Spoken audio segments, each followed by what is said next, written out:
This program is made possible by the support of Delta Dental, Quick Trip, Marshfield Clinic Health System, Wisconsin Counties Association, Wisconsin Hospital Association. Watch Wisconsin Eye on Spectrum Channels 995 and 363 and at wisi.org.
Hi, everybody. For those who just joined, this is Reed Magny at the Wisconsin Elections Commission.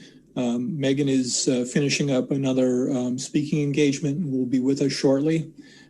Please just hang on. Thank you.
All right. Hi, everyone. Can you hear me? I hear you, Megan. Great. Thanks. All right. Sorry I'm late. Thanks, everybody, for joining today. Really appreciate you taking the time, as always, to have these conversations about the mechanics of elections. So thank you very much for being here. I really appreciate your continued coverage and engagement on these important issues. So a couple of things just to talk about before we jump into questions today is that, as you all know, last week, absentee ballots began to be sent to voters who had a request on file. So we see that there's about 1.1 million absentee ballots that have been requested and subsequently sent to each of those voters that have made those requests. And so the election is well underway at this point with 1.1 million absentee ballots already out into the system. That represents almost a third of turnout that we typically see in an election like the one coming up in November. And then another thing I wanted to cover too is how can voters get help with filling out those ballots? So we have launched a number of tools for voters about, again, the mechanics of how absentee voting works, what they do once they get their ballots, making sure that they understand the requirement to sign that absentee ballot certificate, making sure they understand that they need a witness to sign their absentee ballot certificate, and making sure that they know that they need to get that ballot back in time for it to be counted as well. And then we always encourage people to make their request as soon as they make their decision, if that's the right option for them to vote absentee by mail, and to get that ballot back as soon as possible. And we already see a lot of ballots that have come back through the system as well. I know I was one of them that have already submitted my ballot. So we certainly encourage those 1.1 million voters who have received their absentee ballot to send that back right away so that your clerk has time to begin sort of the pre-processing so that they have time to identify any issues that might be on your certificate and that you have time to fix those to make sure that your ballot is counted. And along those lines, your local election official is also a great resource if a voter needs help figuring out how to navigate that process. So if somebody's having difficulty finding a witness or understanding the requirements to return their absentee ballot, your local election official is a great resource, as are we at the State Elections Commission.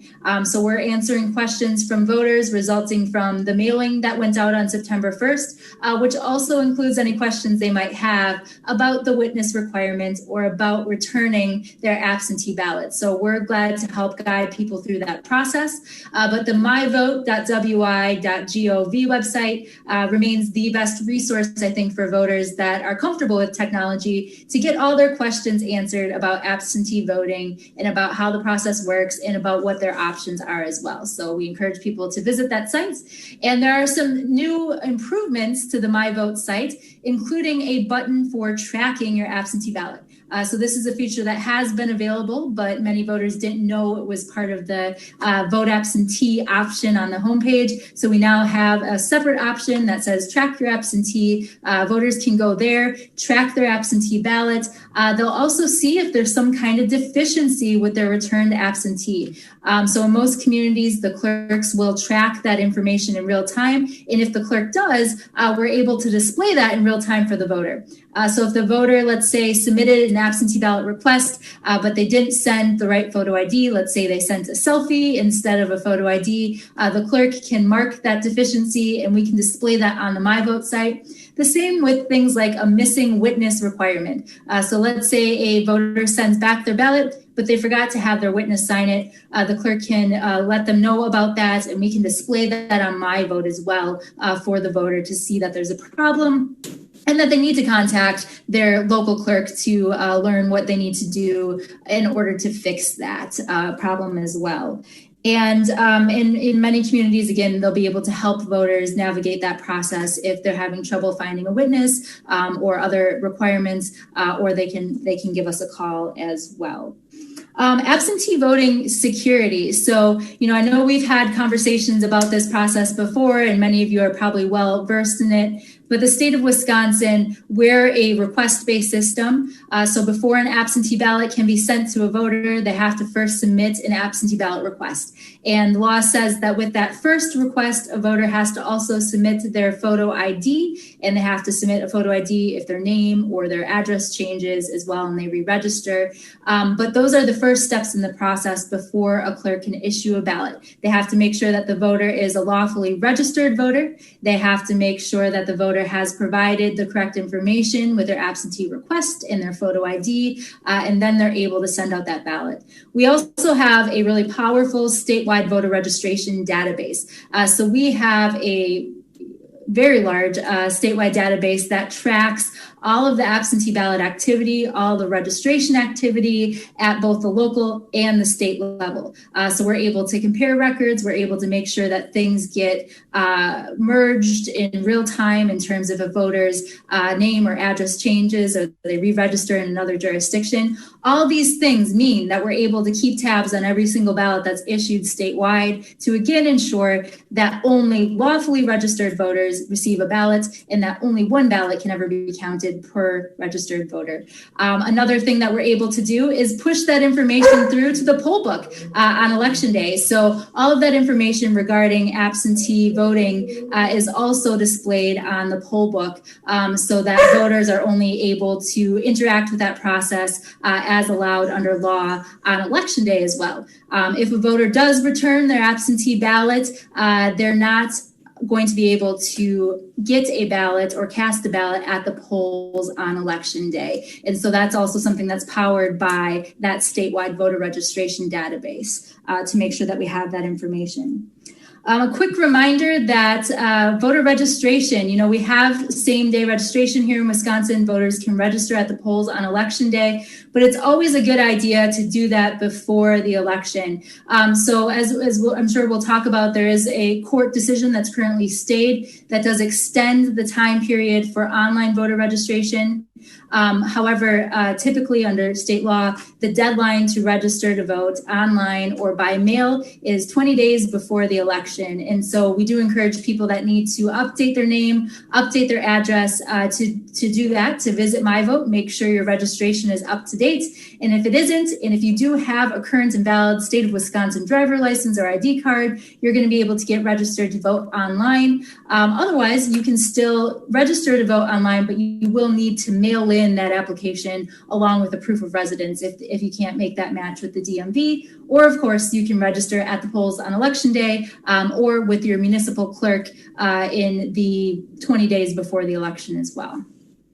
And then finally, I also wanted to talk a little bit about the ruling that we did receive from Judge Conley. As you all know, there is a stay on that ruling for the next week. And I think it's in everybody's interest for us not to speculate about what the final outcome of that ruling is going to be in terms of the deadline for receiving absentee ballots on election day. State law says that all absentee ballots must be received by 8 p.m. on election day. And so we will keep you in the loop as that decision is finalized and if any appeals play out. But I don't think it's a good idea for us to speculate sort of what those parameters are going to look like at this point, because I don't want to confuse voters. I think that's really important. So we will get the message out there. You'll be the first to know once there is a finality to that decision. But I think that at this point, we want to make sure that voters understand that there's still a stay on that decision. And so once there is a little more finality about that, we will communicate that to voters. We will communicate that to all of you. And I think you'll all, of course, play a really important role in helping us get out the message about what the requirements are going to be in terms of absentee ballots being received in time to be counted and how things like postmarks might play into that process. Those are all things that we'll have to do a deep analysis on to understand exactly what the rules will be and make sure that we train our local election officials, make sure that we're doing social media and media around that issue to educate people, again, about what the expectations are and how they can be successful in navigating that process. So I think that's all I have in terms of some opening remarks, but I'd be glad to answer any questions that you all might have. Thanks, Megan. Please use the raise your hand option to, if you have questions you want to ask. I see Scott Bauer is first here. Go ahead. Yep. Hi. Thanks, Megan. And Reed, thank you. Megan, can you make anything out of why we've seen so far Dane County voters, it looks like almost 2-to-1, have returned their absentee ballots quicker than Milwaukee County? Is there an issue with the mail in Milwaukee County? Is there some other explanation as to why the state's largest county would be lagging in returns of absentee ballots? I'm not aware of any issues at this point. As you know, in our larger communities, especially, they're now using intelligent mail barcodes, so we're able to flag any anomalies that might be happening in the mail system. But at this juncture, we're not aware of any issues in any of the jurisdictions. You know, depending on where you live, your mail can be routed through various places. It can take a different path to get to its intended final destination. And so some mail takes longer than others to get there and to get back. And so again, you know, I think voters need to plan for the fact that that journey could take up to a week each way. And there are some factors that determine whether or not your location might get your mail sooner than other locations. And so we should all be planning for that journey to take up to a week each way. Anything else, Scott? Apparently not. Next is Caroline. Hi, can you guys hear me okay? We can. Thank you for taking the questions. I have a couple. I don't know how you guys are divvying them up if you guys want to circle back, but the first one I have is, could you just confirm that Dane County is, in fact, they're the leading county in Wisconsin for absentee ballots returned? And do you have an updated number there? And then kind of going off of that, does that imply that Madison's also the leading city in the state that has absentee ballots returned? You know, I'm sorry, I do not know. I actually don't have the municipal level data available in front of me. We do post the number of absentee ballots that have been requested, the number that have been sent, and the number that have been returned on our website every day. So you'll be able to see that data as it plays out from a day-to-day basis, but we do not have that available by municipality at this point. This is Reed. If you go to our website, on the left-hand side of the page, there's a menu for resources. You'll see a link to statistics. And if you scroll down on that, you'll see all of the daily absentee ballot reports that are broken down by county. Perfect. Thank you, guys. And then my other question is, when do you guys recommend a ballot needs to be postmarked by? And with everything going on with the federal court ruling, how long do you guys feel it will take to count the results after Election Day? So in terms of ballots going back, I think voters need to, again, plan to have at least a week for that to go back. And so, I would say send those ballots back as soon as you have them. As soon as a voter has a ballot, they should be sending those ballots back. Let's use time on our side here and make sure that if that's the method that you would like to vote by, to return that ballot right away. And so I think that's the resounding message at this point, is turn those ballots back in as soon as you're able to. As we get closer to the deadline, and as there's potentially finality in some of these decisions, we'll be able to give voters even more guidance about the specifics. But at this point, people are just getting their ballots. And so the best advice I can give any of them is, as soon as you get that ballot, vote it and send it back. Drop it back in a Dropbox if that's available in your community, with your local election official, if that's an option that's available to you, and get those ballots back as soon as possible. In terms of counting of absentee ballots, as we've really been trying to convey, and that I think many of you are aware of, but just sort of to reiterate, that election night results are always completely unofficial. we have never had official results on election night. There's so many safeguards in the process, right? The law requires that those results be certified at the municipal level, that they be certified at the county level, and that they be certified ultimately at the state level as well. And there's also things like the mandatory post-election voting equipment audit, where there's about 5% of the voting equipment in the state that is randomly selected to have what amounts to a hand count to make sure that the paper ballot tally matches the tally on the electronic voting equipment. All these things have to happen before we ever know who the winner of a contest is. And those are all really important things that take time. The more time or the more ballots that we have, the more time it will take. If we kind of look back at history, historically for a presidential election, there are fewer than 200,000 absentee ballots by mail.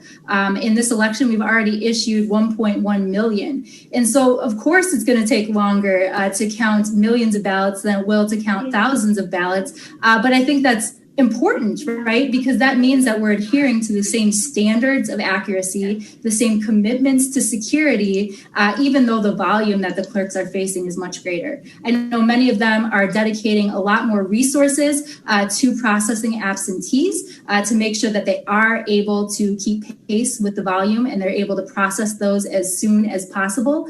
But I also think that, feeds into the conversation about poll workers. We need poll workers in the state of Wisconsin, and I think it's all of our responsibility as Wisconsinites to make sure we have enough. Because with all of the absentee voting by mail, on election day, the clerks are basically running two elections where they need double the amount of resources that they've needed at the polls in the past. They're running the in-person election where people are coming in and they're getting them registered and they're issuing ballots, but they're also processing those absentees because state law doesn't allow them to start that tally until 7 a.m. on election day. And so you need even more poll workers than you have in the past. And the more poll workers we have, the more resources we have to be able to process that volume, the more quickly that the poll workers and the polling places will be able to get those unofficial results on election night. Let's go to Victoria next. Hi, could you just talk about getting a witness for your ballot? Who can it be and who can't it be? Sure. So your witness just needs to be an adult U.S. citizen. So it needs to be somebody that's, at least 18 years old, and they have to be a U.S. citizen. There's one exception to that. If you're a military or overseas voter, then your witness just needs to be an adult. They don't have to be a U.S. citizen. But if you're a domestic voter, then your witness needs to be a U.S. adult citizen. So it could be somebody that lives with you. It could be your spouse. It could be somebody that you don't know, perhaps a delivery driver or somebody that's bringing services to your home. It just has to be somebody that's a U.S. adult citizen. Citizen, yes. Oh, and also not a candidate at the election. Got it. Very important. Yes, yeah. Right. Yep. And then there's some additional requirements if somebody's assisting someone. Assistance is different than witness, though. Okay, perfect. Thank you. All right. Next, we have Ellie Kaufman. Hi, this is Ellie Kaufman with CNN. What do you think it means for the Wisconsin election that you already have seen 1.1 million absentee ballot requests? Do you have any comment on that? And do you think, as a quick follow-up, do you think that your main wave of requests is already in, or do you expect to see a lot more requests in the coming weeks? So, I wish I had an accurate way to predict exactly how many absentee ballots will issue versus how many people will show up at the polls on election day. Especially as a state with election day registration, the pool of potential voters is always a little fluid, right? Because more people could show up on election day than you expect because we have election day registration.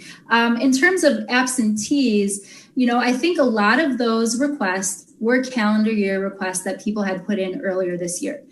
So as many people transition to utilizing absentee by mail for the April, for the May, or for the August elections, they may have put in a calendar year request for the rest of the year. And so if you look at our data reports, you'll see that a significant number of that 1.1 million were requests that were already on file, as we headed into the August election and this summer as well. So So I think a lot of those are sort of part of the initial wave of absentee ballot requests that we'll see. But that remains an option for voters up through the Thursday before the election. But of course, we encourage people to get their request in as soon as possible.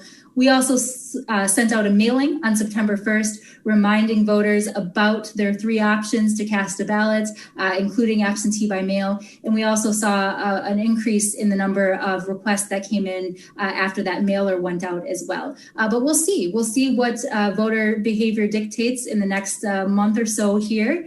And if people decide that they want to participate at the polls on election day or using in-person absentee, or if there will be other factors where people don't feel comfortable with those in-person options and continue to elect to receive their ballot by mail.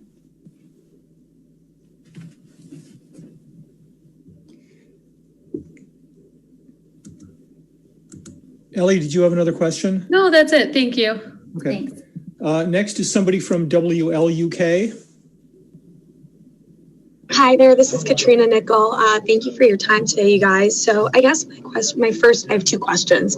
First, what are you hearing from the clerks? How are they handling this response of an overwhelming amount of requests of absentee ballots?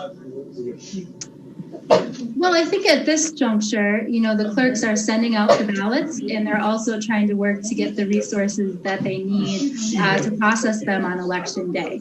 And so I think, it's been a long year for the clerks. It's been a long year. And so, they're always worried about being able to do things as quickly as they'd like to under sort of normal circumstances. But I think they're also hopeful that Wisconsinites are going to continue to step up to serve as poll workers so that we have enough to be able to quickly and efficiently and securely process those absentees at the polls on election day. And, to keep reminding people that if they'd like to vote absentee by mail, that it's great to get those requests in right away so that the clerks can keep sending those out on sort of a regular pulse over the next month is helpful as well. And so that they can start getting them back into their office over the next month as well to, again, identify any deficiencies and help work with those voters as well. And so, I think clerks are grateful for the additional time that we have versus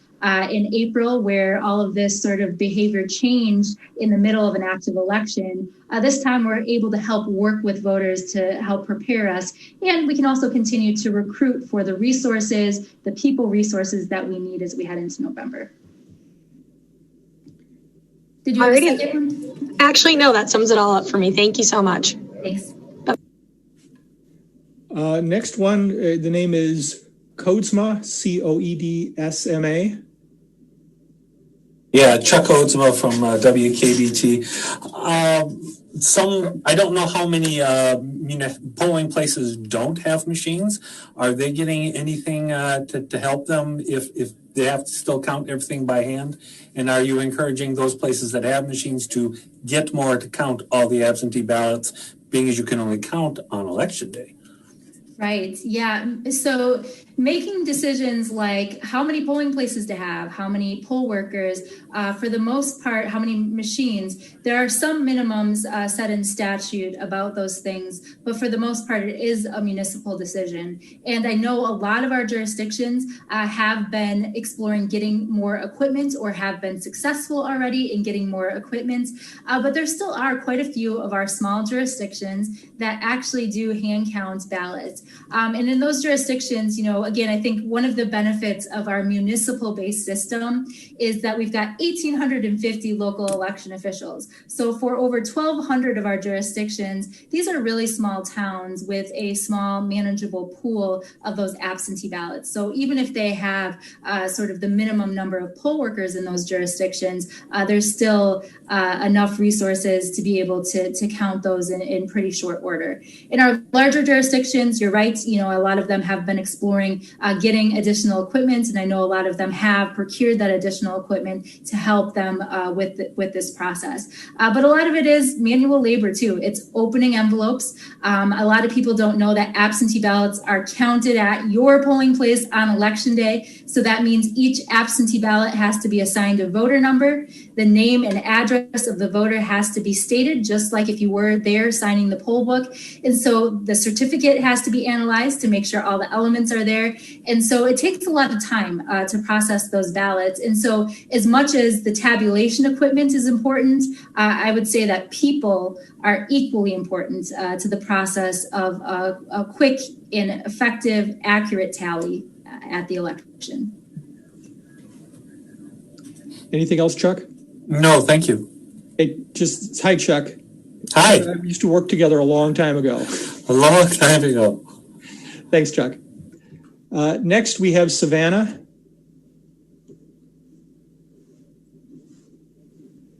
Hi, both of you. Thank you so much for doing these every week. I have learned much more about the intricacies of elections than I ever thought I would know. It's been actually kind of fun. My question is about people and their absentee ballots in the mail. We know that a couple trays of mail were found in a ditch in Outagamie County, and they included some absentee ballots. We don't know whether they were going out to voters or coming back. We've talked about lots of ways to make sure that your ballot gets where it's supposed to go. Just what would you say to people who are concerned about the safety of their ballot in the mail? What should they be doing? Yeah, so, we've developed a really close partnership with the USPS, especially the regional representatives and the folks that work in Wisconsin. So whenever issues are reported to us, we get right to work working with them to understand what's going on, to get as much information as we can. And we're doing that as we speak on this particular issue to find out exactly what happened. But on the voter-facing side, which I think you bring up a really important point, that it's a two-pronged approach. We've got things like intelligent mail barcodes in the system. And what this allows us to do is when an absentee ballot is sent out, we're able to make sure that it hits the milestones that it should through the process. And we're able to flag ballots that don't hit the milestones that they should, so that we can work with the local election officials, work with the voters to make sure that they're issued new ballots in time for it to be counted if the circumstances warrant. But I think voters are also able to use that information to track their absentee ballot. So voters should also take a look at the myvote.wi.gov website. We do have a track your absentee feature where you're going to be able to see if things are progressing the way that you expect. You'll be able to see if your ballot is received by your local election official. And that's not part of the intelligent mail barcodes. That's just that the clerks are actually required to mark when the absentee ballot is received. When they have it in hand, they're going to mark that, and you're going to see whether or not they've actually received that. So I think we're going to do everything that we can to track those things on our side to make sure that we're identifying an issue if one arises. But voters are also able to have transparency in that system to hold the system accountable to make sure that their ballot is progressing the way that it should. Thank you. I should mention too, there's also Dropbox locations in many of our jurisdictions. So it's not a requirement that our municipalities have Dropboxes, but many of them do. And we're working right now to collect that drop-off information from our local election officials so that we can also display that on the My Vote Wisconsin website. They're not required to give us that information. They're not required to have Dropboxes, but we're going to do what we can to collect as much of that information as we can so that voters who may want to utilize that option of either dropping their ballot off in a Dropbox or dropping it off in person with their local election official in their local election official's office will know where those options are as well. Great, thank you. Thanks. And just to add, several reporters have asked us for a list of Dropbox locations. And as Meagan said, we don't have that yet. The list of polling places should be available shortly after October 1st. The clerks set their polling places 30 days before the election, and we typically post that list of polling places, about a month before the election. Next is Patrick Marley. Hi, yeah, thanks for doing these. Someone earlier asked about the situation out of Gaming County. I wondered if you could speak to that. Do you know about how many ballots are involved? Were those ballots outgoing? I presume they'd be more likely to be outgoing than incoming, but which were they? And if they were outgoing, do you have any way to know, like, they were part of a batch of X number of ballots and then be able to reissue those or something? Yeah, so at this point, we don't know. So we have, I know that the post office is investigating this. We're going to keep in close contact with them as information becomes available. We'll also check in with the local election officials. We'll continue to track those intelligent mail barcodes to see if there's anything happening with any ballots, especially in Outagamie County, to understand. But then, again, voters can also track their ballots. And if they see some type of an issue, they should contact their local election official to work through that issue. There's still plenty of time for a voter to be reissued another ballot at this juncture. But I don't have any additional information, but I do know that we'll continue to work really closely with the USPS to understand what happened and to make sure that the issue is addressed. And to your second question, there would be a way, I guess, for us to determine if it was part of a larger batch. So again, because of the intelligent mail barcodes, if that community is using them, they're using our labels, we would be able to determine if there were other ballots that went out as part of that batch and be able to also make sure that they had reached the milestones that we expect. Thank you. Next is Cheyenne Hazlett. Hi, Reed. Hi, thank you for doing this. I wanted to just get your reaction to the president's comments that the ballots are out of control and a disaster, his comments on mail-in voting, and I wanted to know if you had any reaction to that specifically as head of the Wisconsin Elections Commission. So absentee ballot issuing process in the state of Wisconsin is an incredibly controlled process. So again, we're a request-based system where when a request comes through, the clerks have a bunch of safeguards that they have to check before they can issue the ballots. We also have a pulse on all of those ballots through the statewide system. It's ingrained as part of the poll book in each of our 1,850 communities. It's a very well-controlled process where we know where those ballots are, where we know what ballots have been issued, where we have backups to ensure that even if something happened to our system, that we would still be able to recover that critical information. We would still be able to ensure that only one ballot could ever be counted per voter. And so I would just say it's a very controlled, intentional system in the state of Wisconsin. And we have a lot of laws that also govern and outline those safeguards as part of the process, and that as election officials, our job is to implement and see through those safety measures and to make sure that our ballots are issued with security, accuracy, integrity in mind. Do you have any concerns that Trump's comments could undermine Wisconsin voters' faith in your election? I think that Wisconsin voters should make sure that they're going to their local election official for information about how elections work in the state of Wisconsin.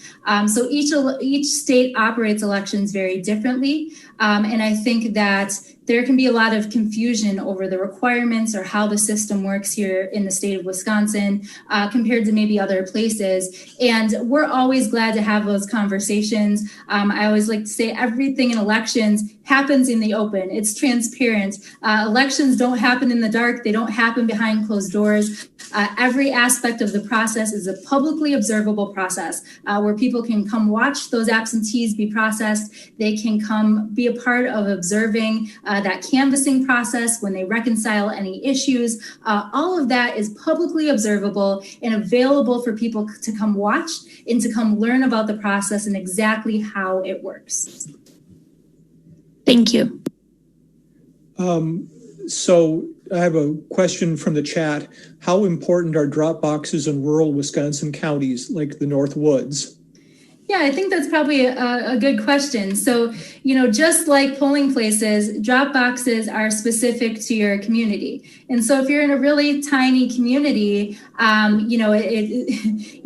Dropbox locations are probably going to be just about as convenient as going to the clerk's office. What I will say is that in some of these rural communities, they have opted to do drop boxes because it allows voters an opportunity to drop off their ballots after hours. A lot of our smaller communities have more limited hours in terms of when the clerk might be open. Some of the clerks might even be working out of their homes in some of our smaller communities. And so drop boxes are really just an opportunity for voters to be able to drop off their ballots, even if their clerk isn't available. So some of those communities are probably using them more for those type of opportunities than they are to expand their locations in their township for drop off. The next question is from Ashley Brown. Hi there. I am working with Cheyenne, also with ABC News. Thank you again for doing this. So I know you've mentioned that 7 days is a good window to keep open in terms of sending back ballots. But you also said at this moment in time, there is still plenty of time to request a new ballot if voters find any issues while they're tracking things online. What would you give as, I guess, maybe some sort of deadline on when it's probably not as advisable to request a new ballot or even request one for the first time? So I think, of course, it depends in some ways on how are you making that request. A voter that's making their absentee request by filling out a paper form and mailing it to their clerk, well, they're going to need potentially 3 legs of the journey, right? And so I think, that factors into it. But again, people should assume that it could take up to a week for each leg of that mailing journey. And so if you're going to request your absentee ballot be sent to you by mail, you know that you're going to need up to at least 7 days to ensure that you actually get your ballot in your hands. And if you get it, let's say you get your ballot on election day or in the days before the election, and you don't have enough time to send that back, you might want to, you should think about returning that ballot through another method, not the USPS, and instead dropping it off with your local election official, dropping it in a Dropbox, or even bringing it to your polls on election day to be counted. We do encourage people to return their ballots prior to election day if that's an option available to them. But you do also have the option to hand deliver it to your polling place on election day, or if you're in a jurisdiction that has what we call central count, you're able to drop it off in designated locations in your jurisdiction as well. So it's all about planning and what are the options that you need. If you need to have that ballot mailed to you, but you have some flexibility in getting it back, you have to factor that in. If you've got to do all 3 steps of the process by mail, then it's going to take you longer to work your way through those steps as well. But reach out to your local election official, reach out to us at the State Elections Commission, and we can help voters figure that out. We can help them figure out what their options are, especially as we get closer to the election and some of those timings issues might come more into play. Great. Thank you, Meagan. We had a chat question from Mayan Silver.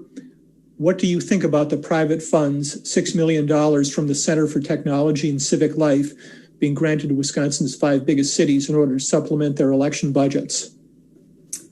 I can't really comment on that. So that's a decision that was made by local election officials and their governing bodies, and not something that the Wisconsin Elections Commission would have been involved in terms of those opportunities or what they do with those funds. So those would all be municipal-based decisions, and they would best be able to answer questions about that process or about why they chose to embark on those endeavors. Could you talk a little bit about the grant funds we gave to municipalities? Sure. So we actually have 3 active sub-grant programs going with the municipalities. One is an ongoing grant program for security to municipalities. So if they don't have things like secure technology, access to cybersecurity training, IT support, they're able to apply for a grant through us to receive those things.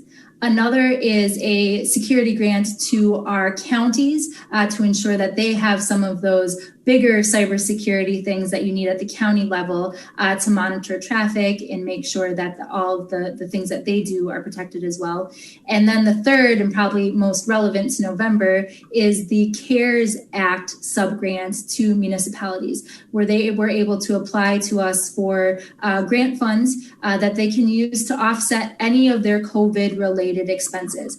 So be it paying higher wages to poll workers to entice them to be poll workers and to retain those poll workers, if it's for things like customized supplies that they might need to incorporate public health guidance, we're giving them a lot of the basic supplies that they need, but if they need something specialized, and to make sure that they have things like postage, envelopes, other things that they may not have budgeted for when they thought heading into this year that absentee was going to look like it did in the past, where we might see 6 to 8% of people using the by mail process. We're now seeing those much larger numbers where they need additional postage and additional mail supplies to both mail the ballots and to process the ballots, and they're able to use our grants for that as well.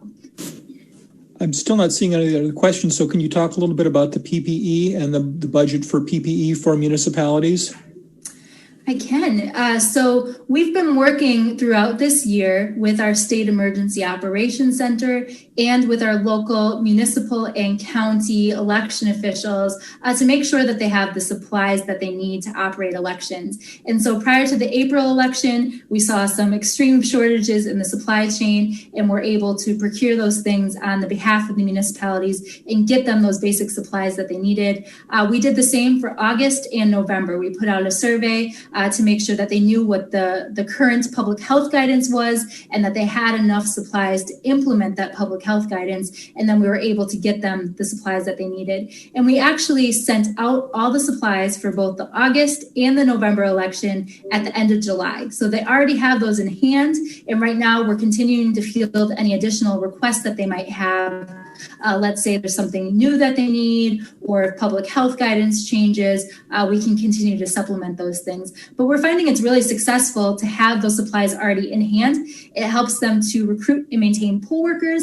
It also helps the voters to understand what they can expect at Election Day and to know that those safety practices will be in place. I do have one other question from Caitlin. She emailed it in because she's having trouble with the Zoom. She asks, how would you respond to reports describing a scenario where presidential electors could be contested and create pandemonium in the results and or involve the legislature to decide? Are those concerns valid? So, I don't think that hypotheticals are especially helpful in elections. We deal in facts. And so that's my world, is the facts and the mechanics of elections. And the law lays out the process for certifying results, and the process for certifying those results at the municipal, the county, and then ultimately at the state level. And then the commission signs off on those final results. There actually isn't a role for the legislature in our state's process. It may differ in other states, but in our state, that's how that plays out. So in terms of how that process will work, I think that that's laid out pretty directly and in black and white in the Wisconsin state statutes in terms of how that process works. And there's not room for other things to happen in that process currently. We also have a question from Jonathan, who says, I know this was sort of addressed already, but what would you say to someone who says they don't trust the Postal Service to successfully get their ballot to where it needs to get to for their vote to count? Yeah, so if someone would prefer not to send back their ballots through the mail, they can certainly drop that off in person at their local election official's office. So you can go to myvote.wi.gov and you can see where your municipal clerk's office is. A person can also return their ballot to their polling place on Election Day, or if they're in a central count location, they can return it there. Again, that information will be available on the MyVote site. And then finally, there are Dropbox locations in many communities where you can also drop off your ballots in one of those secure Dropboxes as well. And so So we're going to be collecting all that information that we can get from our 1,850 local election partners, and we'll be displaying that on the MyVote site. But there are other options other than the mail. So if somebody's not comfortable with that option, they can certainly return that ballot to their local election official in person. Next, we have a question from Scott Bauer. Thanks again, Megan. Going back to the Electoral College issue, it's my understanding that federal law does give the legislature the power to decide who wins if voters fail to make a decision, as in, if there's a question about the outcome, if there's legal challenges, if there's some reason why there may not be a known winner, that the legislature then does have the power to name the electors. Are you aware of that federal law?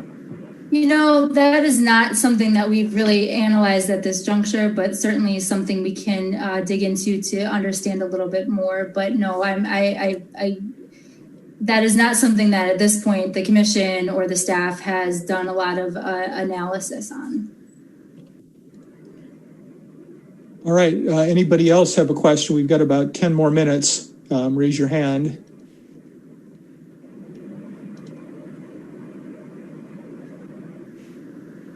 Not really seeing anything. Anything else you want to add, Meagan? Talk about? I don't think so. I think we covered a lot of ground. And as always, I'm thankful for the opportunity to talk to all of you.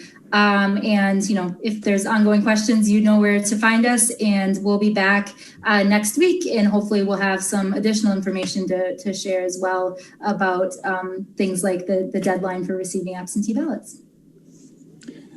Okay, thanks everybody for coming. I will save this video and send out an email with a link to it so you can download it from Zoom. Wisconsin Eye also broadcasts these, and so if you don't need the raw video of it and you just want to go back and review it, they're a very good source for that as well. So thanks everyone for coming, and we'll send out, I don't know exactly what day we're going to have the media availability next week, but I will keep you apprised. So thank you very much. Great, thanks everyone. Have a good week. This program is a production of Wisconsin Eye, an independent, nonpartisan, nonprofit media network with a mission to inform, educate, and engage the citizens of Wisconsin. Wisconsin Eye is the nation's first and only independently funded state civics broadcast network, providing gavel-to-gavel access to government proceedings and events at the state capitol.